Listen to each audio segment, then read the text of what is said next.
And we're live. Welcome everybody here to the Lakers Lounge. I'm Anthony Irwin, joined on this fine Monday evening by Harrison Fagan. As you guys can see, I lived up to my word. I am a man of my word. I lived up to my promise. I told you guys that if Darvin Ham went back to that same shitty starting lineup, that I would after surviving 2 overtimes with last year's lineup, which by the way also got him to the Western Conference Finals last year, that I would do this next show as the Joker. And here I am, everybody. Here I am. Wait till they get a load of you. Yeah, I don't. Harrison did not know about this and was legitimately frightened. I really wish that you had not showed me your face until we went live. I was not expecting it at all. Hand up, I did not listen to the last show, and so I had no idea this was coming. And when you opened up your laptop to Joker makeup, Anthony, I mean, it took me like a couple seconds because I was like looking at the show notes, whatever. Yeah, was not expecting it. This is elite, I guess, elite video casting. Now we're, for the audio listeners, I guess, I don't know, check out my Twitter feed. Look, I tweeted out a picture. If you guys are listening on audio, I do advise you checking out the YouTube channel. That is www.youtube.com/@LakersLounge. If you guys are here watching live, please do subscribe. Our subscriptions are going nuts. We're doing about, I think our recent previous 30-day totals are upwards of like 600 new subscribers in the last 30 days. So shouts to everybody for doing that.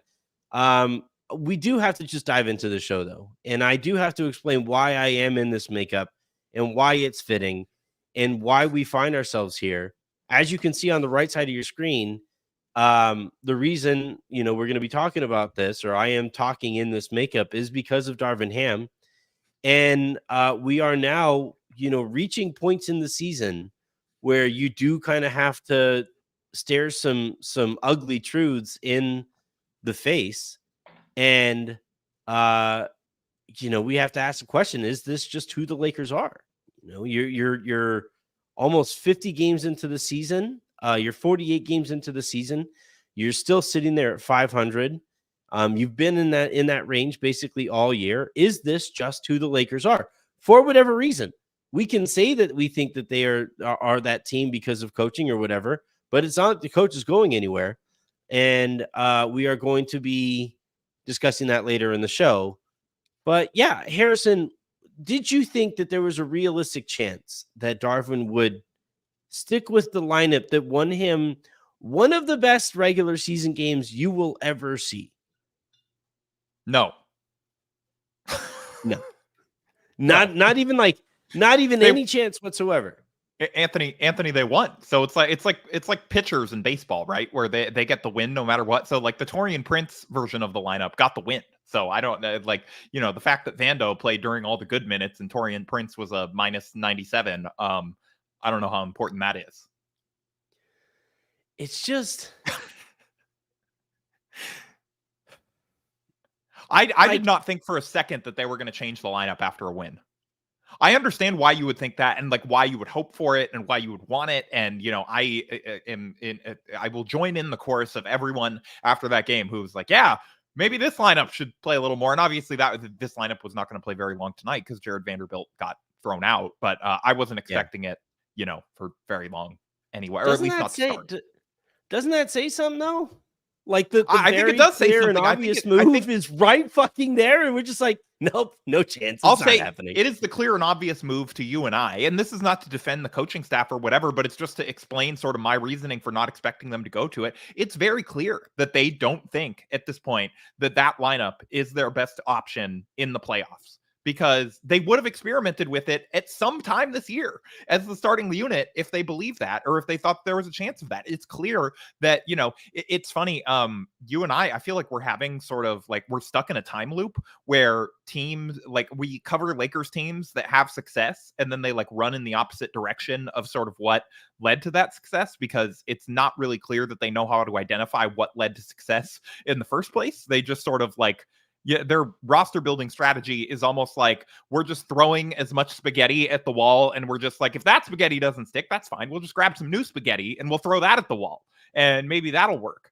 And I think that we've seen that they, just like they did during the title year, it's like, they're like, yeah, but we don't really believe that we're let's put an asterisk on any success that we had there. And there were very real flaws with that Vando lineup. I mean, it's easy to forget now how bad, things were going during that Denver series and how much they needed to change it up. But just because maybe it's not the best lineup against Denver, I think what we've learned is that it still might be the best lineup against a lot of other teams. Just maybe not, the team that was the best team in the NBA last year. I have to get to this comment really quickly because shouts to Justin for the super comment here. Who was in the interview process? Was it Jeannie Rob, Kurt Rambis, and his 64 and 165 coaching record? His wife. What's fun? Am I missing anyone? Never seen a coach actually not learn anything on the job. What has he improved on from last season? He's gotten worse in every regard. Is the thing. I think his strong suit was his ability to communicate and maintain buy-in from last year's team. That's not the case. The Lakers just lost by 30 to the Houston Rockets again. You know what? This is sad. This happened before. You know what I almost feel like is like really sort of what's happening here is that the Lakers last year at the deadline, they Darvin proofed the roster to a degree with what do we know about Darvin's coaching philosophy? He wants the team to be small. He wants to have as much skill on the floor as possible in general, I guess, unless it's like Cam Reddish. Then that is the one time he will take athleticism and length into consideration is for Cam. But for for most of the rest of the roster and most of his time here, we've seen his predilection is sort of to go small. They play, for God's sake, they played Patrick Beverley as the starting small forward for most of last year. And then by virtue of their moves at the trade deadline, he just didn't have an option other than to go big. And his ability to maintain buy-in, I think, was easier because it's like the team all felt like they were hopeless for as long as Russ was there. And so he wasn't going to lose the locker room continuing to try things and having them not work with Russ there, because I think everybody knew going into the year that this is probably like not going to work and then we're going to have to make moves and we're going to have to sort of have a sprint to the finish. Yeah, the source of frustration was clearly over there, right? Exactly. All last year, the source of frustration was over there. And it was easy for everybody to kind of rally around overcoming that frustration over the course of the season, and especially when that frustration was gone. But this year, the source of frustration has been Ham. Well, exactly. And it's because it's like, hey, last year, we know this is probably not going to work, but let's all try and make the best of it. And let's all try and make it happen. But this year, they just had a bunch of success last year. And then now they're trying something different. And that's how you lose the locker room, is if your ideas that you're throwing out there are not working and they have a previous, like, what did we just see in Milwaukee, where the Bucks to start the year, like almost instantly were out on their new head coach because he's like, yeah, that like defensive style that you guys have been playing for years that made Brook Lopez a defensive player of the year candidate. We're going to have him switch screens now.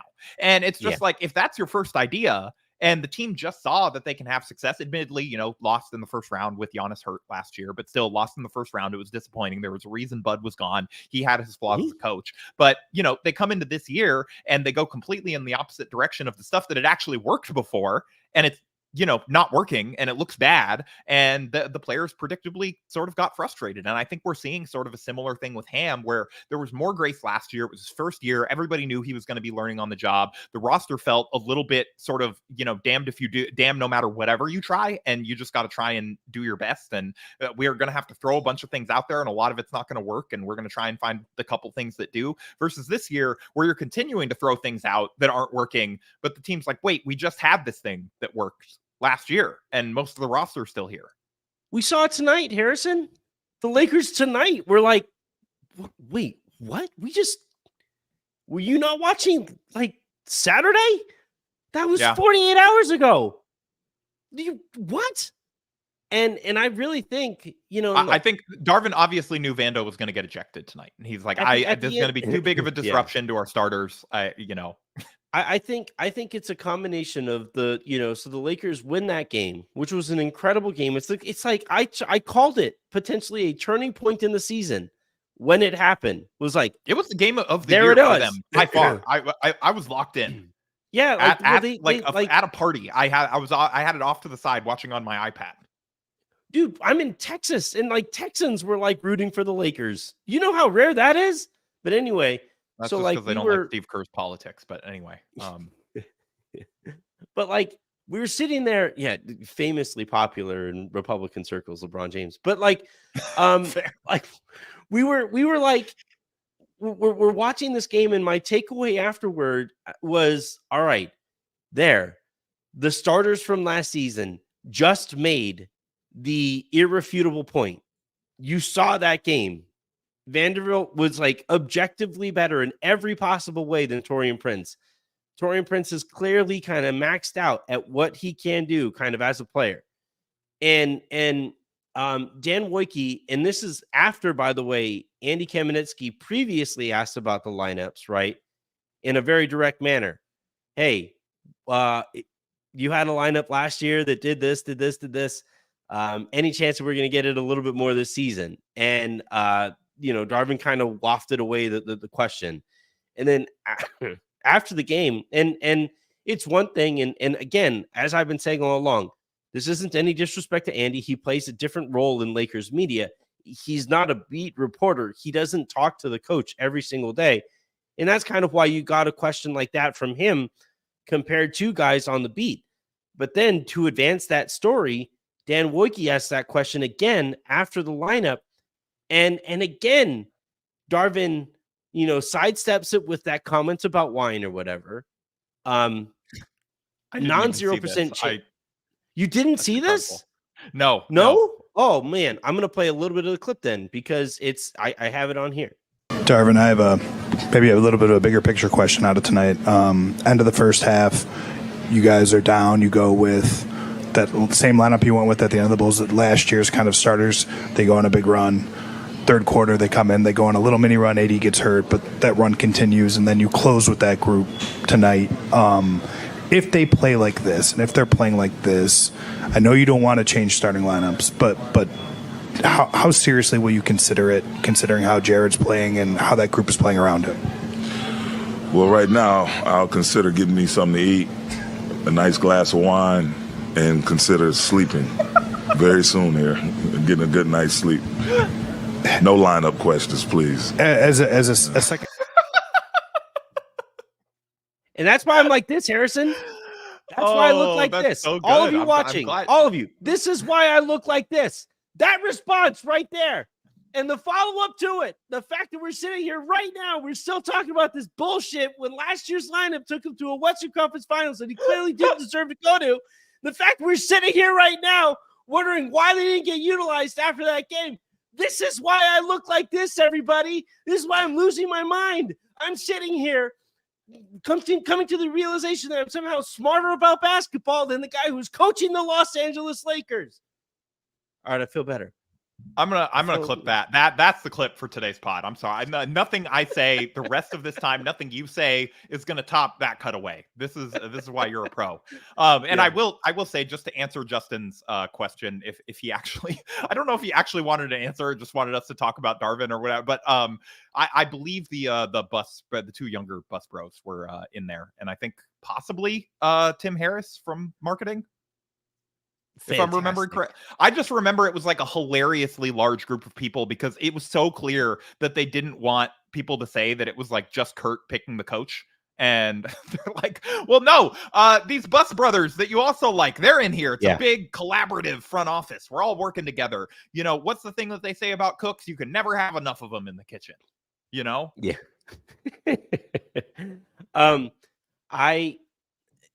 So here's my thing. Aaron was in there. I think Mike Trudell. a literal cook was in the kitchen there.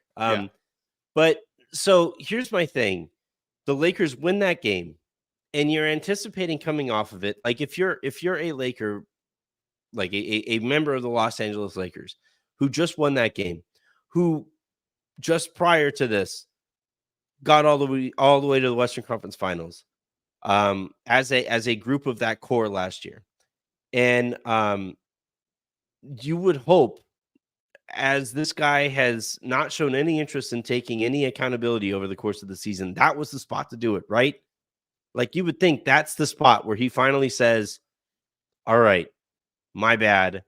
We should have been playing this lineup more over the course of the season. Let's try to rebuild, or let's try to build on that success. Let's all move forward together. That was my bad. I dropped the ball. No, he says no lineups questions, please. And then afterward, goes on some spiel about why those guys believe in each other. Not saying that why he believes in them. No explanation as to why they had played so few minutes to this point in the season together at all. Nothing. It was just a whole word vomit that amounts to nothing. And again, dodges any kind of accountability to the piss poor job that he's done this season.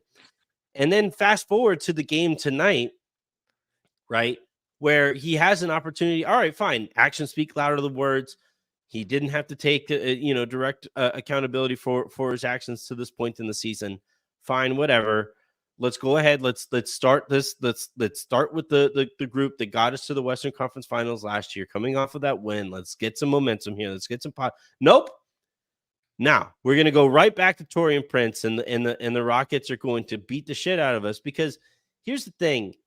I think, and I've been reporting on this all season long, and I haven't missed the only report that I missed potentially was the second starting lineup that I reported. No, not potentially. You bricked that one. Look, you got to own it. Well, you've gotten a lot of things right. I know that you had your bet. You're like 9-1 this season. It's okay. All right. Whatever. But as far as the vibes in the locker room, the Joker lost to Batman a lot more than that. Okay, you're still doing pretty good by Joker standards. That's true. You have a better record than Darvin.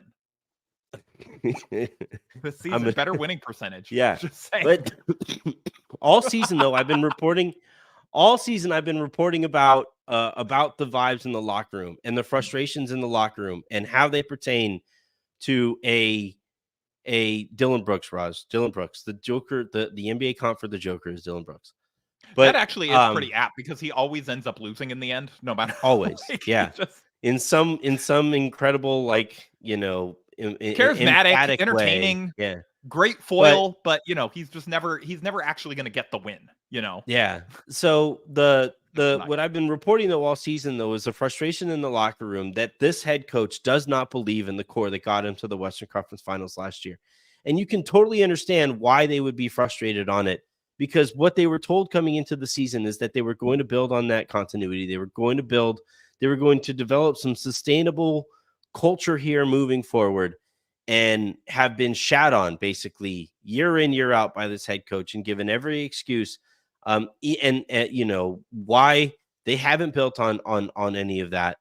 And they go through this game here, and they come into this game, and all of that frustration that they've had pent up in them, I think really kind of came to a head in this game, where it was pretty clear that they just kind of quit on this one. And look, like Jason Kelly says here, Darvin can't coach a chip team. I don't trust Robin Genie. That's devotion to Darvin is insane. LeBron wants rings. If he knows he can't win here, he'll leave.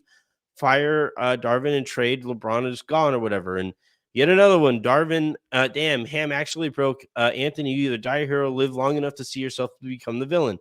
I've been the villain the whole time, I would probably say. Yeah, that's true. Yeah. And then finally, you have if you aren't willing to fire Darvin, trade LeBron. And it's just like all of those comments basically point to culture. Like it's just the fact that this guy has been able to go through this entire season and not face any accountability from the people above him is just insane. The stakes coming into the season were insane, and he just hasn't lived up to what was expected of him. And the Lakers have been held accountable. Every other press conference, you hear Darvin saying how they aren't running fast enough, they aren't engaged enough defensively, they aren't disciplined enough, they aren't this, they aren't that. But at no point this year have we gotten any kind of accountability on the part of a coaching staff that frankly has completely misused I think a still very good roster. And I don't blame any other Lakers fans who were sitting there saying like, well, what the hell? Like, what are we watching for? I don't blame anybody who like sits there and may not physically look like this, but feels like this. I mean, inside we're all you, I think, right now in this Yeah. moment. You are our avatar. I mean, yeah, I don't know a whole lot of really what I can add to everything that you just said. But I did want to go back to Justin's thing. Yeah, Justin, my guy, you shorted Kurt 1 win. He's actually 65 and 164. So you know, every one of those percentage points matters, you know, when you got his resume. So a 64 win career coach would not have been able to amass this much power. He needed that 65th to get him over the finish line. And I guess to add to your point of like Darvin facing no repercussions for his sort of actions or you know, actions, decisions, whatever you call them, or how things are going, you know, it really does sort of show the difference in the way, you know, like a team like the Bucks is running their organization, you know, versus the way that the Lakers sort of treat LeBron. And I get it. 30 and 13. Yeah, Giannis is younger, but the Bucks not only had a better record, they just extended Giannis. So theoretically, he should be, you know, all in. They just traded for Dame. They did all this stuff. And again, it's like, no, we have this guy. We're going all in right now. This coach is not giving us the best chance to win. So we're going to pay 3 coaches, you know? And where, you know, do you have any faith that this Lakers front office or an ownership group would ever be willing to pay 3 coaches? Because it's like, you know, whatever, you know, maybe you could say that it's an indictment on the Bucks that they're paying 3 coaches and they picked the wrong guy twice ahead of time, you know, whatever, but there's context there. Bud had won a title. He had lasted a while, whatever, but the Lakers are not going to, I mean, they're done paying Frank, but certainly if Frank was on a longer term deal and, you know, they had Darvin right now and they were going to fire him, they wouldn't have fired him and then went out and paid Doc Rivers like $8 million a year. To go all in around LeBron. There's always these reports and leaks of like, no, you know, LeBron and AD got to show us that they're worth it. It's just, that is such an incredible point, Harrison. Like it's like, are you? You should have been. You should have been wearing. You should have been wearing the makeup while you made that point. Like, I wish you would have told me. I could have, you know, ran to the Halloween store. Maybe there's like a Spirit Halloween open. I could have gotten a Riddler costume. You know, we could have done this. It's going to be the crypto.com arena, right? It operates as a Spirit Halloween on off days because crypto's broke.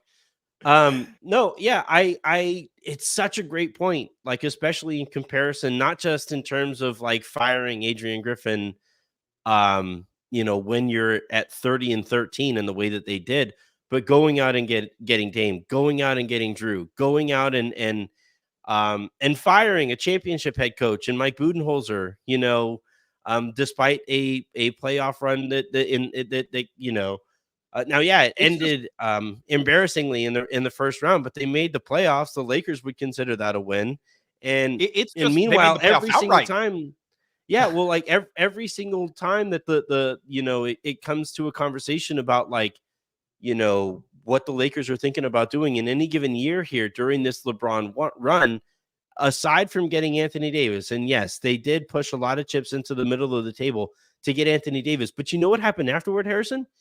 You won a fucking championship. If you push chips into the middle of the table with LeBron James, you know what typically tends to happen? You wind up reaping some rewards. You end up in the finals at least, you know, generally.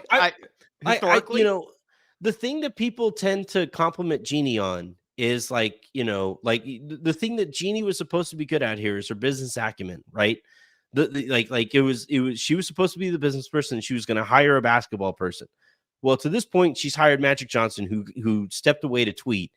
And then the other guy that she hired, Rob Pelinka, is currently like right around 500 in his time managing LeBron James rosters now going on for 5 years. LeBron James and Anthony Davis rosters. In his time as the sole executive, he's had both of those guys the whole time. Right. And for Jeannie, like, all right, Jeannie's supposed to be the business person. This is what she went to USC to learn about, right? But at no point do we ever see any kind of proof of like, if you invest into the organization, you reap the rewards of those investments, right? Yeah. Keeping Alex Caruso on the team would have cost you some luxury tax money, but you know what you've lost because you didn't spend the luxury tax money there? You've lost a whole bunch of playoff revenue over the last couple of years because you cheaped out. And all right, fine. Like it would cost you some money to get rid of Darvin Ham as a coach right now, and it probably wouldn't look very good for you to the rest of your shareholders and minority owners as they like continue to wait for you to act like an adult and stop just entrusting friends to run your organization. But still, if we continue down this path, because Harrison, like we have said all season, right? At best, Darvin is like a mediocre head coach. Right. Yeah. At best, I think. I think right now, based on what we've seen, we can assume that is his ceiling, that he sort of tops out his league average. Yeah. You know what he isn't going to like, you know what you don't normally do? You don't normally top out. Like you kind of cruise a little below your peak altitude. And so the Lakers are going to be like, we already know that they have a thin, still relatively unproven front office. We know that they don't invest a whole bunch in their off-court, like training staff, all that stuff. They still don't employ a shooting coach.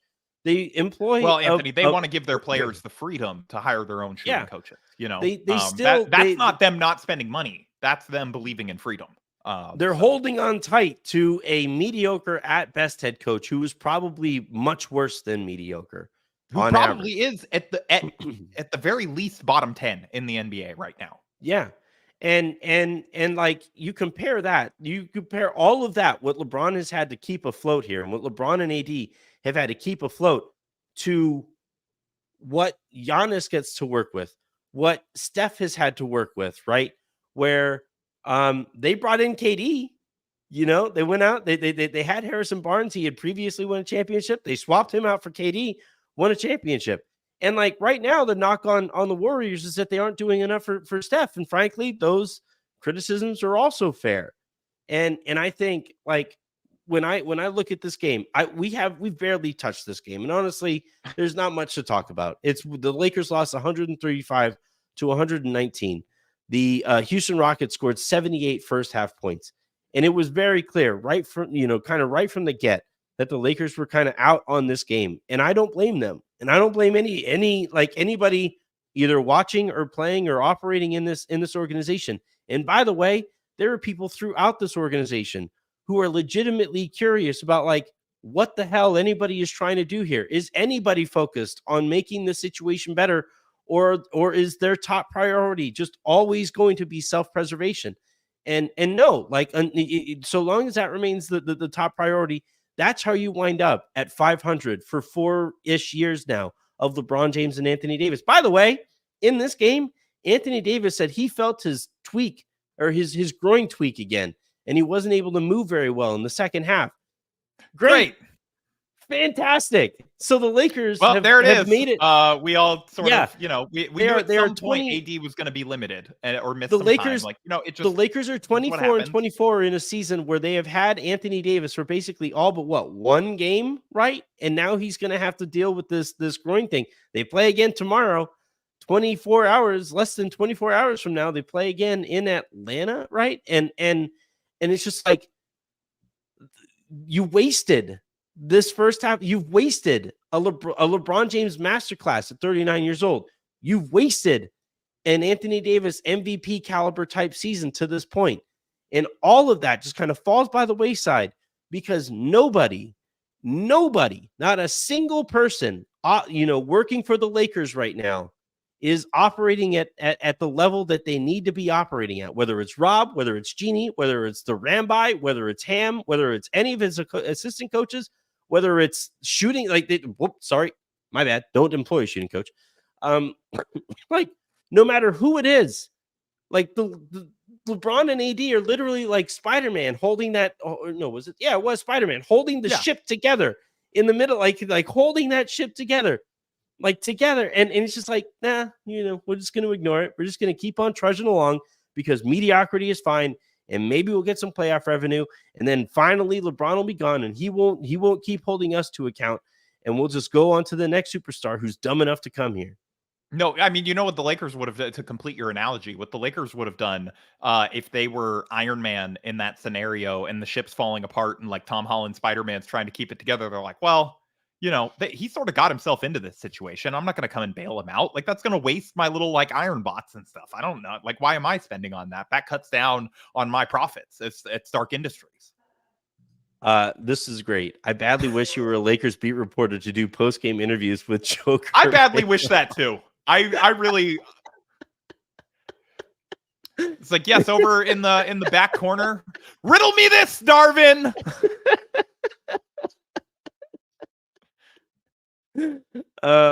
Yeah, there are 16. You want to know how I got these scars?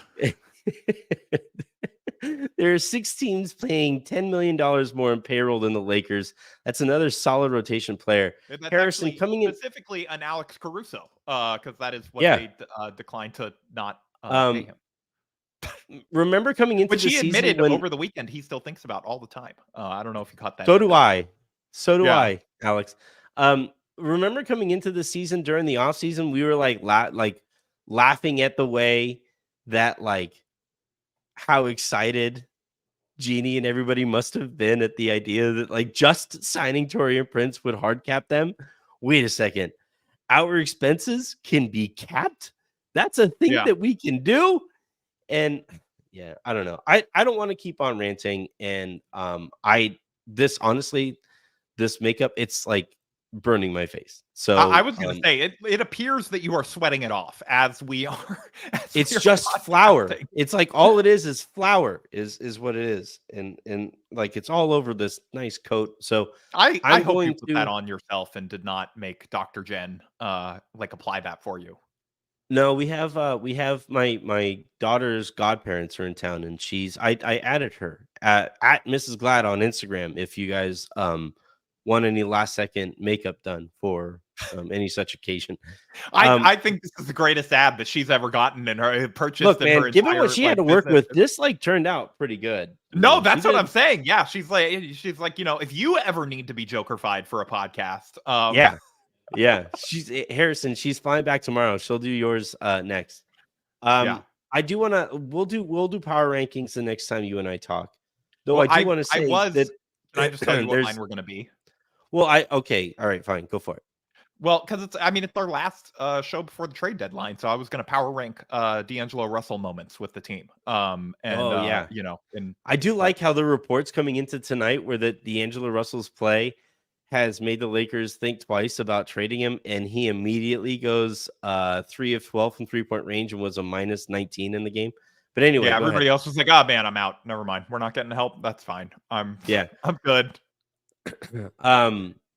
Top 5 D'Angelo Russell moments would have been fun. We'll do those again. We'll do it as we'll remember him that way. Yeah. I don't know, Harrison. Like, I am like just legitimately bummed out because I really feel like the Lakers had a real opportunity to do some really cool stuff this season. And here we find ourselves again, just kind of yelling into the void. Please employ professionals. Please hold this guy to account. Please, Darvin, please play your best lineup. And the final question that we were going to ask, right? Is this just who the Lakers are?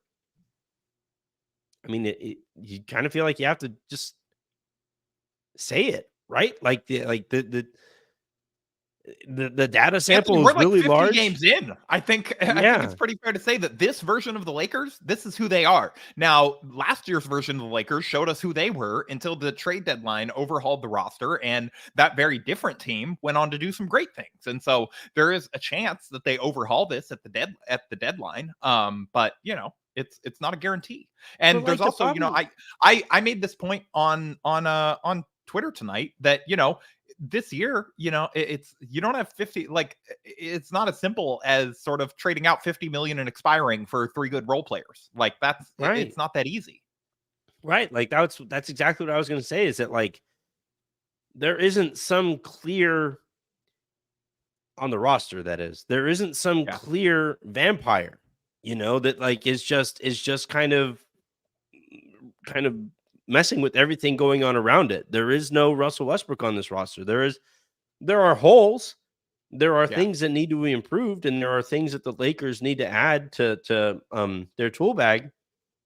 But like at the end of the day, their mechanic is an idiot, and like, if we know that the actual fix that this season needs isn't going to happen, then this is just who the Lakers are. And I think we could say that not just about this season, but about this organization. This is just who the Lakers are. They are an organization that if you pay close enough attention to it, you're going to wind up looking like this. like they're an organization. Poor Raj, man. Like after every show that he and I do together, I gotta say, as a listener of the show, I except for last night, I'm very disappointed that we didn't get Raj on this one, and it's me. We should have gotten we should. Raj after a game like this is incredible. Yeah, but like, but I also think it's good that like, because I think you and I talking about macro levels of this franchise is also good. But I when I talk to Raj, one of the like common refrains that I always make is that like the closer that you get to this, the more that you watch sausage be made, the less interested you are in watching sausage, right? And the more and more and more that I have paid, yeah. Not watching it. You said watching it. Yeah, that's too. But like when and that's kind of been the experience here, right? Everybody that I have spoken to who've covered this team for a prolonged period of time have had that same experience here that I've had, where it's like, yeah, it's a team that I grew up really, really loving, and it's a team that I'm always going to be very this doesn't happen in sans passion, right? No, I mean, it's like they say, the opposite of love isn't anger, Joker, it's apathy. It's indifference. Yeah. But like because you and I have been doing this for a decade or so now, right? More. There are other people, I'm not going to name any names, right? But there are other people that have been doing this for around the same amount of time. And when we all get together and whenever I talk to people and we actually talk about like, what it's like to be a Laker fan now, basically everybody that I talk to are like walk away from this kind of disappointed because they wanted to not be let down, right? Don't meet your heroes or don't pay too close attention to your heroes, because like what you watched on a random Monday night against Houston, this game is going to fall by the wayside, and we're going to forget about it for years, for a week from now. But what it represents to me is the thing that bothers me the most, and that like you knew going in that this was going to be the outcome. You knew, all right, they made a bunch of progress. It looked like it, and we didn't text before the game, but had we texted, I would have said, oh man, they're totally losing this one. Let's just hope it's not a blowout. Yeah. And oh man, yeah, he's going to go back to that starting five, and the team is going to be disillusioned with the coaching again, and they're going to lose this, and they're going to look lethargic and all these things. And let's just hope you get out of it healthy. And here we are. And that's the part of this that really bothers me the most, is that like for years now, they have put us on this roller coaster. And yeah, there are some really high highs. But at the end of the day, those high highs take place because of circumstance and because of on-court talent. It isn't maximized often enough. And even when it gets maximized, those people who are behind that maximization have no idea what went into it. And you let an Alex Caruso walk. You trade KCP and Kuzma for Russell Westbrook. You fire Frank Vogel minutes after the season after that championship because I don't know why. Because he isn't. Yeah, because he isn't nice enough to you in the hallways or something like that.